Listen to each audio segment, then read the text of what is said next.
প্রতিকূল সম্পর্কে ও তো ব্যক্তি প্রতিকূল, কমরেড প্রতিকূল। একসাথে পুলিশের ব্যারিকেডের এপারে দাঁড়িয়ে মারও খেয়েছি। প্রতিকূলের বিষয়ে ব্যক্তি প্রতিকূল, কমরেড প্রতিকূল সবকে নিয়েই আমাদের পার্টি বলেছেন। লড়াইটা তো দুর্নীতির বিরুদ্ধে, গুন্ডারাজের বিরুদ্ধে, দাঙ্গাবাজের বিরুদ্ধে, পশ্চিমবঙ্গকে বাঁচানোর লড়াইয়ে। সেই লড়াইয়ে যারা দাঙ্গাবাজদের বিরুদ্ধে, গুন্ডারাজের বিরুদ্ধে, দুর্নীতি রাজের বিরুদ্ধে থাকবে তারা একসাথে লড়ছে জান কবুল করে, রাস্তায়, পথে ঘাটে। এরকম আরও অসংখ্য কর্মীরা আছেন যারা লাল ঝান্ডা ধরবেন, ধরছেন। প্রতিকূল সম্পর্কে ও তো ব্যক্তি প্রতিকূল, কমরেড প্রতিকূল। একসাথে পুলিশের ব্যারিকেডের এপারে দাঁড়িয়ে মারও খেয়েছি।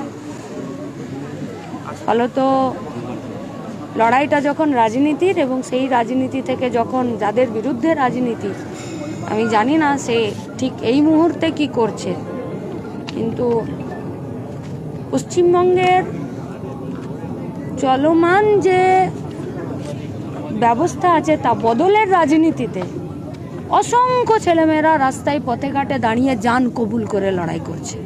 এগুলো আমাদের অনেক বেশি সম্পদ, এবং প্রতিকূলকে নিয়ে বলার মতো এই মুহূর্তে অতটা মানসিক অবস্থা আমি এখনো জোগাড় করতে পারি। এ গোটা পশ্চিমবঙ্গের যারাই দুর্নীতি রাজের বিরুদ্ধে, গুন্ডারাজের বিরুদ্ধে লড়ছে তারা আমাদের সম্পদ। আর যারাই দুর্নীতি রাজ এবং গুন্ডারাজ এবং দাঙ্গাবাজদের সঙ্গে যারা এখনো আছেন তাদেরকে আমরা ওখান থেকে বের করে আমাদের দিকে আনতে এখনো পারিনি। এইটাই আমাদের লড়াই। ওটা খারাপ, ওটা ভুল, ওটা পশ্চিমবঙ্গকে একদম শেষ করে দেবার রাস্তা। রাজনীতিটা তো এইটা, যে পশ্চিমবঙ্গকে বাঁচানোর লড়াই।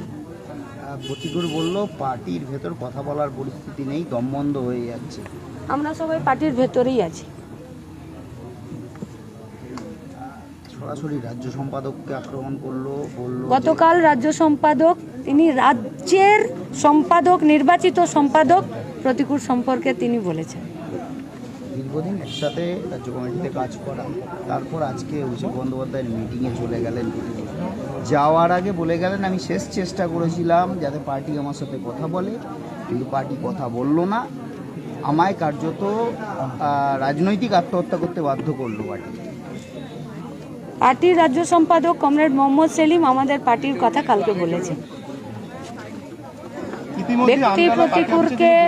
ব্যক্তি প্রতিকূলকে নিয়ে এখনো এই মুহূর্তে আমরা তো সব একসাথে কাজ করেছি। রাস্তায় দাঁড়িয়ে চাকরির দাবিতে, দুর্নীতির বিরুদ্ধে, নিয়োগের দাবিতে, লুটের বিরুদ্ধে আমরা দাঁড়িয়ে লড়াই করেছি। অসংখ্য কর্মীরা মার খেয়েছে, প্রতিকূলও আরেকজন কর্মী ছিল।